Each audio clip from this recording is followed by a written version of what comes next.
qu'est-ce que vous ressentez en la regardant? Qu'est-ce que vous ressentez? Qu'est-ce que vous...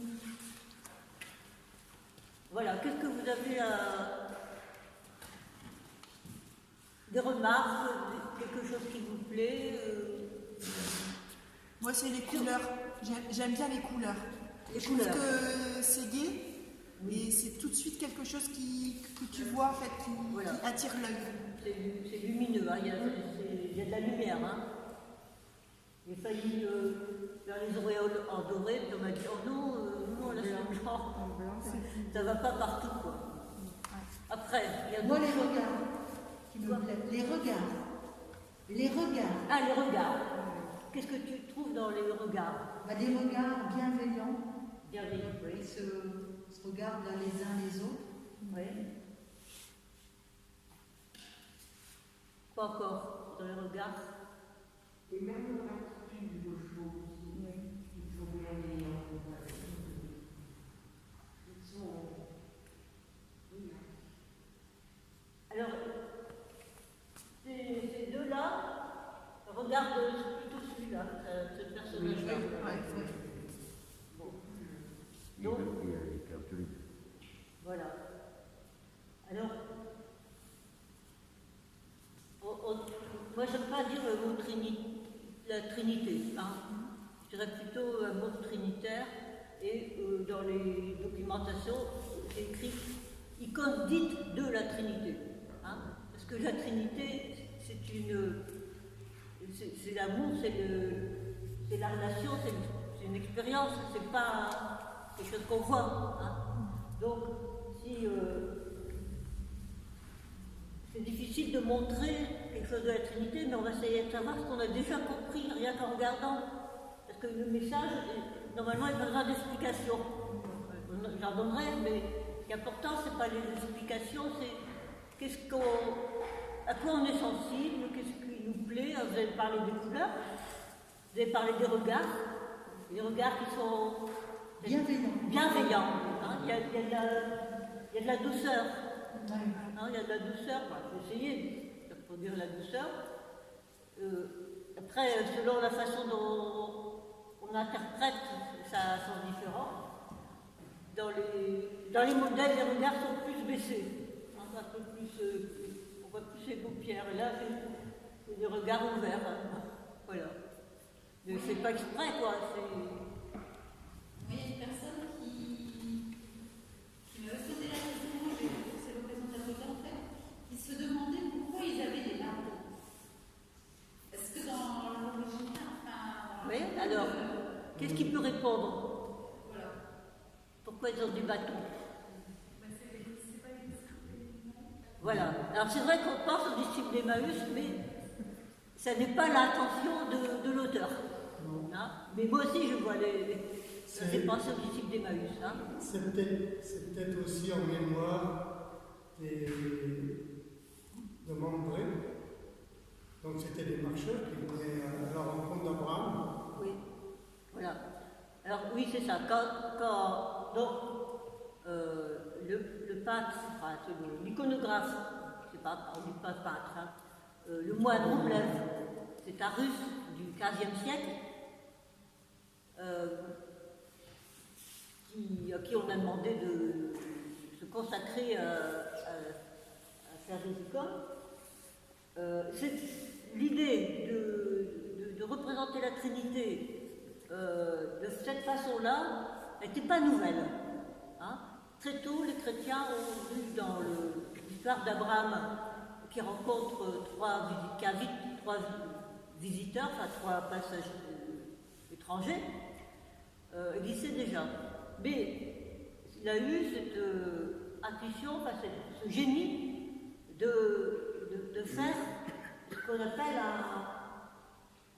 une très forte symbolique, même au niveau de la structure de cette...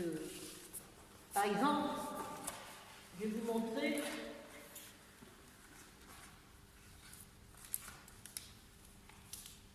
ici.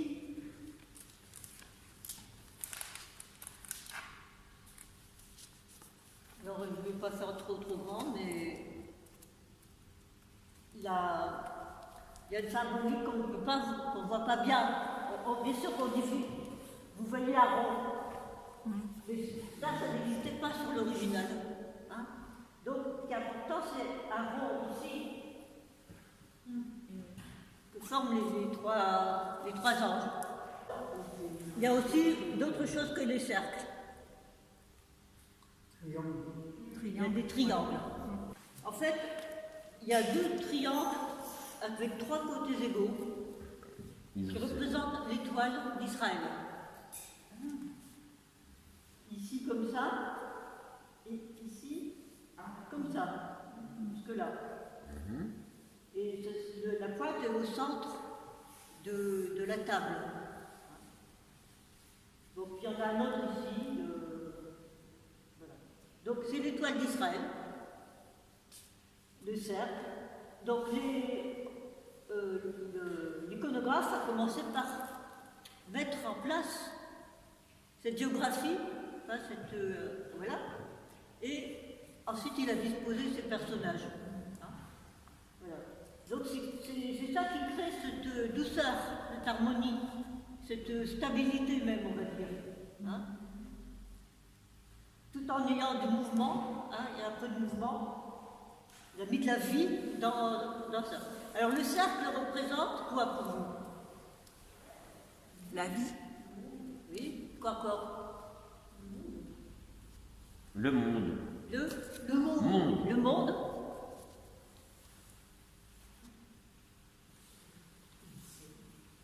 Pas d'autres.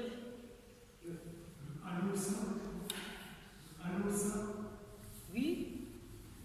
Alors ça représente aussi l'éternité. Hein, c'est-à-dire, ça, voilà, ça ne finit pas, c'est éternel. Hein. Donc, l'éternité nous apparaît sans qu'on s'en rende compte. Hein. Et le triangle représente,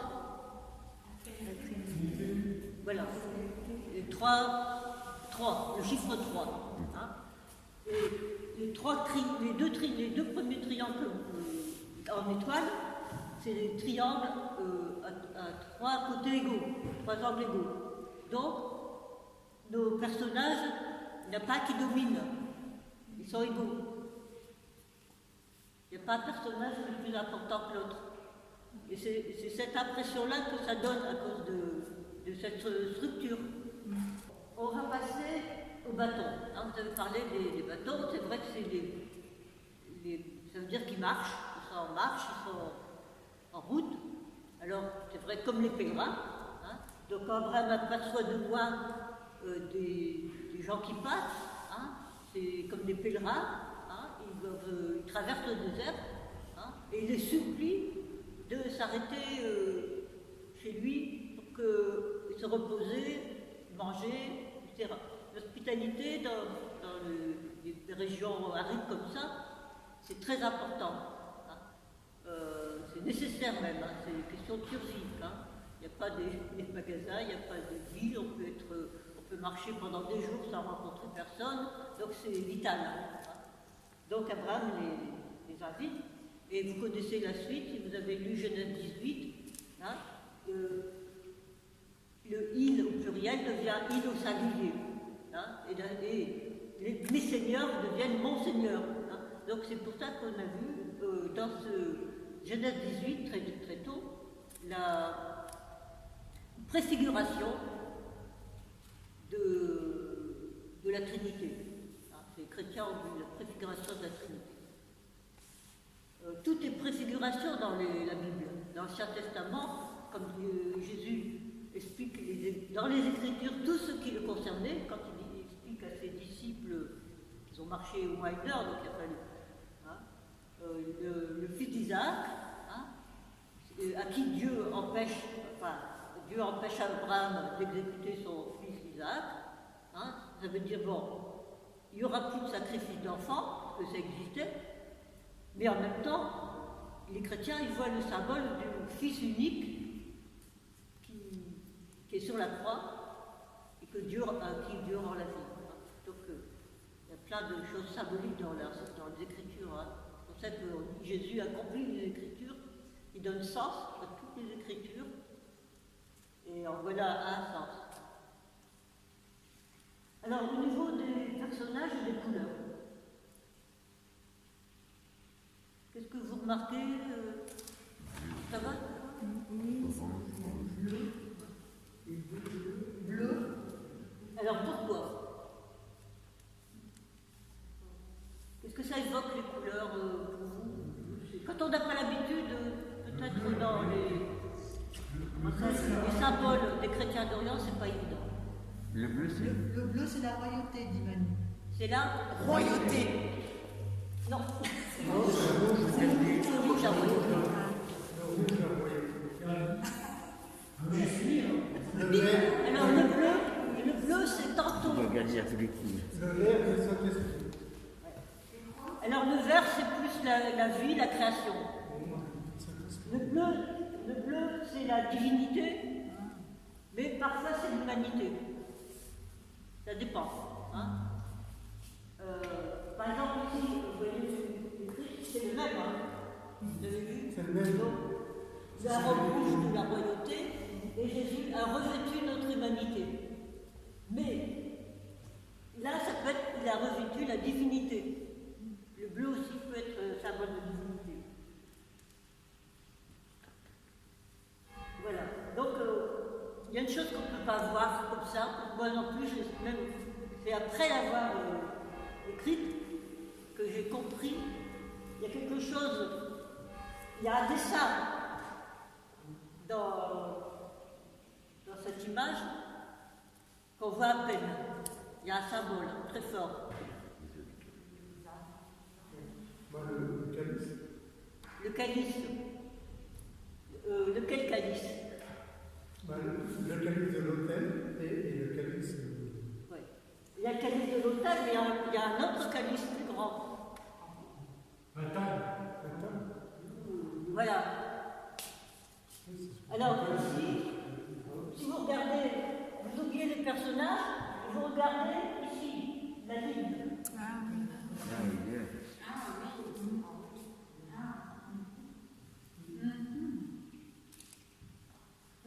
Vous voyez la coupe? Tout le monde la voit? Et moi, quand je l'ai écrite, je ne l'ai pas vue.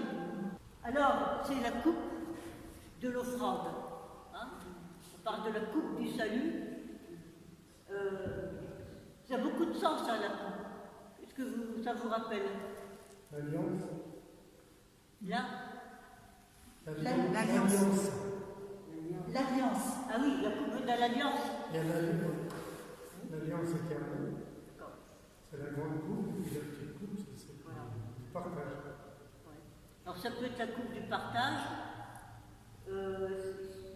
C'est aussi la coupe du sacrifice, du sang. Hein.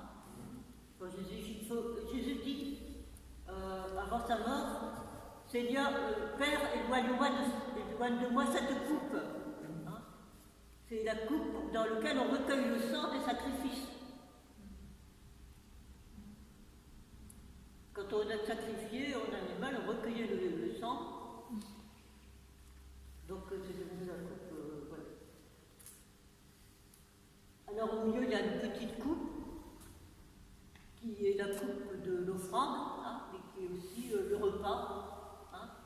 Alors dans certaines icônes, on voit mieux ce qu'il y a dedans. Il paraît que c'est une tête de bœuf. Mais là, non, c'est pas bien fait. Et des fois, c'est un petit mouton. Oui, non, c'était pas le mouton parce que quand Abraham reçoit ses invités, c'est un veau. J'ai dit bœuf, mais c'est un tête de veau. Il demande à sa femme Sarah de préparer un veau. Bon, ça n'a pas d'importance. Et puis au temple de Jérusalem, on sacrifiait aussi des bœufs. Et Sophia, la couleur orange alors? Dernier là. Alors, j'ai lu quelque chose sur la couleur orange. C'est plutôt de l'or. Dans certaines icônes, c'est jaune orangé parce que c'est l'or.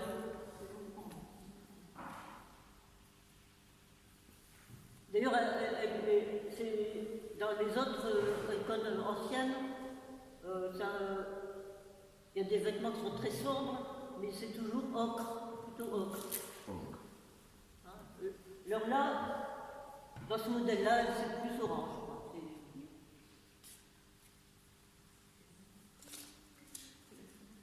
Alors, après, il y a d'autres choses que vous pouvez voir, remarquer. Alors, une fois, on avait parlé des oiseaux. Là. Oui, j'allais dire, moi je pensais Les deux oiseaux. des oies. Les Pardon? hommes capitaux. Les oiseaux. Ah, c'est des oies. Sur la tour. Ah oui, les symboles. Alors, donc on va essayer de comprendre les symboles. Ici, vous voyez quoi, hein? Une tour avec Des signes. Avec des oies. Et Des oies. voilà. Alors c'est un bâtiment qu'on peut interpréter un peu comme on veut. Je pense que dans la première attention, c'est le temple ou la maison du père. Hein, quand Jésus dit qu'il y a beaucoup de demeures dans la maison de mon père. Hein, donc, C'est le père alors. ce serait le père. Ici, oui. Alors c'est un rocher. Alors, qu'est-ce que ça vous évoque, le rocher? le secours. Le secours. Le refuge. Le refuge. D'accord. Donc c'est la La montagne. montagne, ouais, ce que j'allais dire. C'est la montagne, ça peut être la montagne du Sinaï, où on reçoit la loi. C'est le rocher, on dit Dieu mon rocher. Et c'est aussi en forme de vague. Oui. Alors, quelquefois, surtout dans celle-ci, ça dépend des icônes. Hein. Alors, on peut penser à l'eau. Hein. Bon, c'est l'eau qui sort du rocher, mais c'est aussi l'eau de la mer Rouge qui s'est ouverte en deux. Donc, c'est. Voilà, on peut voir les deux choses. Alors, cet arbre, à quoi vous fait penser? La coupe régalée. Les arbres, on peut dire, c'est encore petit. Membré, elle dit Sophie. Quand on ramène, quand on pense tout le temps à Abraham, c'est le chêne de Mambré. Oui, c'est le chêne de Et quand Mambré. il y a Jésus devant, ça peut faire penser à l'arbre de Jessé. L'arbre qui Alors, bon, en premier, c'est bien le chêne de Mambré, mais on peut interpréter de toute façon. C'est peut-être aussi un olivier, vous savez que l'olivier est un arbre qui revient souvent dans la Bible. Moi, je pensais aussi au bois de la croix. Le bois de la croix. C'est avec l'arbre qu'on fait le bois de la croix. Enfin, je trouve comme c'est du fils. J'ai pensé aussi aux palmes quand le jour des rameaux.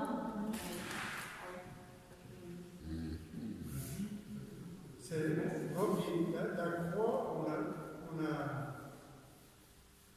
quand on fait le rapprochement de la croix avec l'Ancien Testament aussi, Oui, c'est un rapprochement. on dit que c'est l'arbre de la vie qui était au jardin déjà. Oui, c'est le jardin des oliviers, hein. Oui.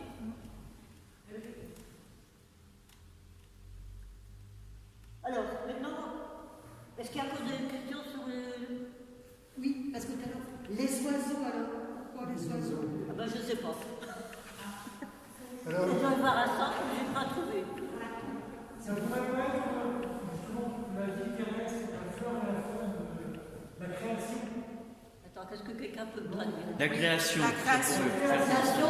La faune et la flore Ah oui, qui oui, représenteraient là, la oui, race. c'est des éléments, bien sûr, les trois éléments principaux, la terre, le rocher, la végétation, c'est la création aussi, la végétation. Ben, c'est des colons ou des signes. Hein. Et il y en a, alors, dans le modèle, il y en a ou il n'y en a pas. Donc c'est pas très important. Moi j'ai recopié un modèle que j'avais, donc c'est selon le modèle qu'on prend. On a le droit d'ajouter des choses dans. Bah, il y a. Oui. Interprétation. il y a des petites interprétations. En fait, on ne copie pas. On ne copie pas une icône, on écrit ou on interprète. Parce que quand on écrit une icône, il y a toujours des différences. Et beaucoup d'iconographes ont pris sur eux d'apporter des choses, mais sans toucher à l'essentiel. La tour, la maison, on voit des oiseaux dessus, ça représente aussi, comme au Capitole par exemple, oui. Il y avait des oies pour garder la maison. Alors, c'est vrai, maison les oies sont des gardiens. bien gardée. C'est peut-être ça, C'est les gardiens du temple. Voilà, c'est les gardiens du temple. Mais Sophia, pourquoi tu as choisi d'écrire celle-là? L'icône. Toi, pourquoi tu as choisi de faire ça? J'ai demandé à des personnes ici à l'église, s'il y a des personnes qui avaient un choix. D'accord. Ils m'ont dit, nous on aime bien celle-là. Moi je trouve que par rapport aux anciennes icônes, par rapport aux histoires on sent que les couleurs, tout ça c'est visuel. C'est moderne. Mais si on y regarde avec le temps, aujourd'hui, ça veut dire qu'il y a une progression aussi dans la façon de voir les choses de Dieu. Et celle-là, je trouve qu'elle est belle parce que c'est des couleurs très... On dirait que la Sainte Trinité est descendue dans la nature. Ça me fait penser un peu à l'âme aussi, tu vois. Oui. C'est-à-dire que... Peut-être que ça parle mieux en étant des couleurs plus modernes. C'est des couleurs modernes qui parleraient à des jeunes, tout ça, ça leur parle bien. Ça. Alors, encore quelque chose d'important à expliquer parce que ce n'est pas quelque chose qu'on voit facilement. Je ne sais pas si vous pouvez remarquer qu'au niveau des perspectives, il y a quelques petits problèmes. Il y a des perspectives qu'on va dire inversées. C'est-à-dire que, par exemple, le personnage du milieu, il est derrière. Donc normalement, il doit être plus petit. Donc, il est plus grand. Voilà. On a effacé les perspectives. Pareil pour les bancs. Les estrades là, qui est au pied. Si on dessine normalement, si on fait à partir du réel, si on dessine dans l'autre sens. Puisque tout ce qui est derrière se rétrécit et tout ce qui est devant s'élargit. Donc ici, vous avez le contraire. D'ailleurs, il y a quelque chose, on sent que ça ne va pas, quoi. On dirait qu'ils sont... Les sièges, ils sont bizarres, quoi. Ils ne sont pas dans le... On ne voit pas comment ils peuvent s'asseoir dessus. Bon, pourquoi? C'est intentionnel.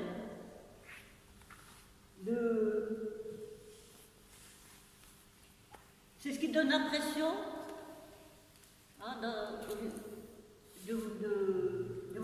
de rentrer dedans. Les perspectives inversées vous situent quand vous regardez au milieu. C'est qui vous donne l'impression de pouvoir rentrer. Mais il y a un petit passage ici tout en bas. Qui nous permet, ça veut dire qu'il nous attend. Ça veut dire? Il nous attend. Oui. Mais aussi, c'est que le passage est étroit. Moi, ça fait penser à ça. Oui, le passage est étroit. C'est-à-dire qu'on est invité, mais il faut se faire petit.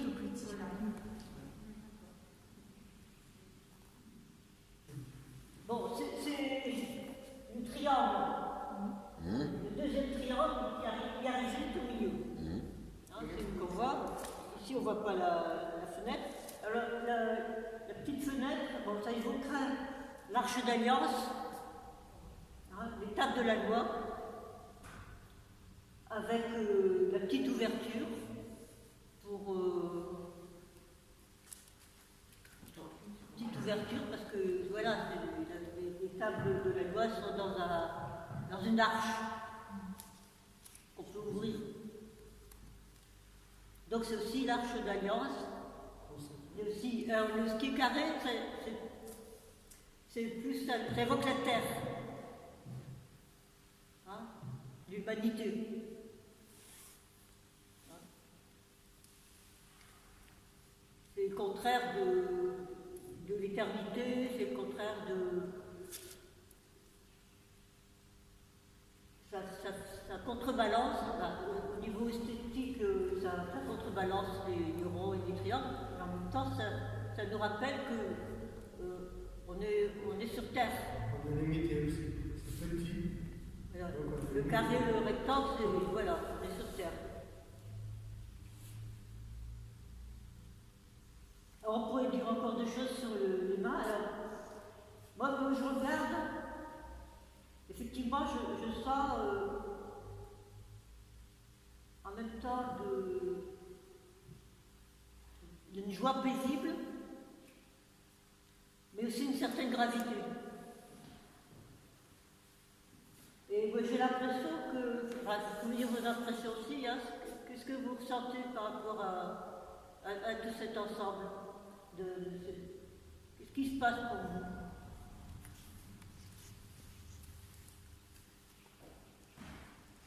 Qu'est-ce qui peut se passer entre ces personnes-là?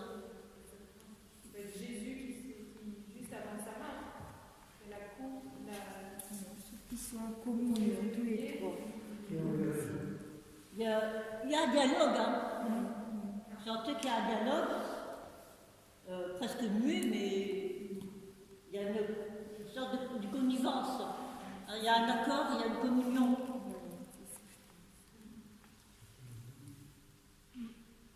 Et ça, moi, qui me frappe le plus, c'est cette communion dans une même volonté. Ils se regardent l'un l'autre, et j'ai l'impression que celui du milieu, Jésus,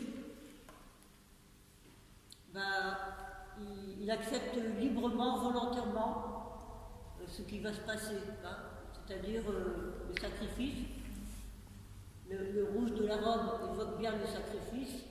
L'étole qui est de son côté évoque je ne sais plus comment on dit.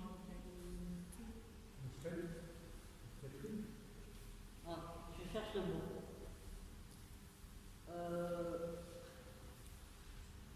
Le maître, celui qui enseigne, le souverain. C'est le maître souverain, l'enseignant. Et Jésus est souvent appelé maître.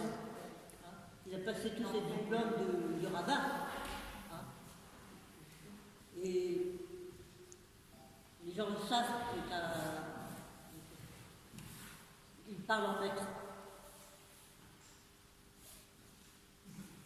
Donc, Jésus est au milieu. Quoi? Jésus est au milieu. Où? Dieu le Père. Alors, il serait là. Il serait là, et là, l'Esprit Saint. L'Esprit Saint, ouais. C'est ce que...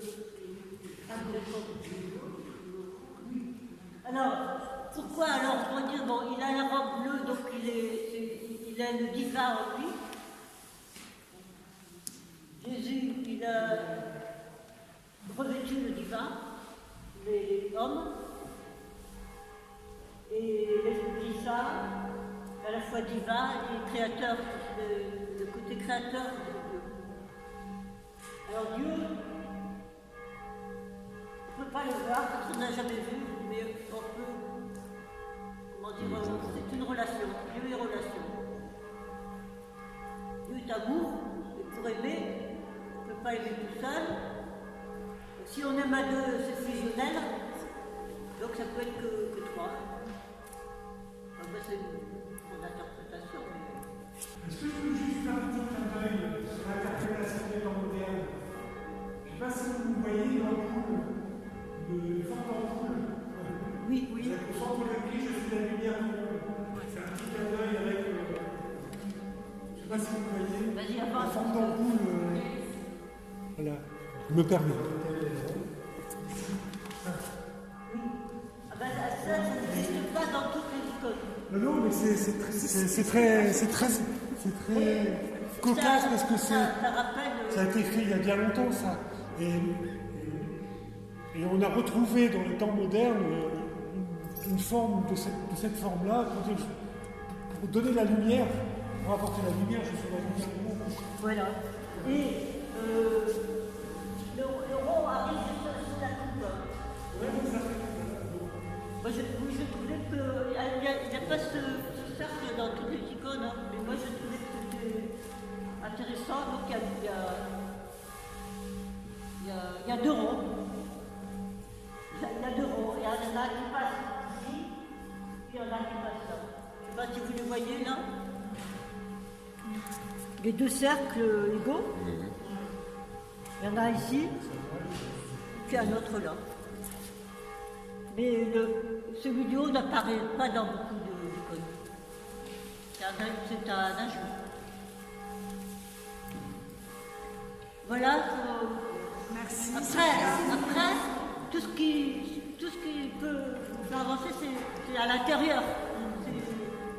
C'est-à-dire, ce banquet, c'est ce qui se passe dans notre cœur. C'est notre relation, pas à Dieu, mais au Père, Fils et Esprit Saint. Et ce banquet, c'est à l'intérieur aussi. C'est la fête. Moi, je vois tout ça comme ça, c'est la fête. Voilà. Merci, Sophia. Merci.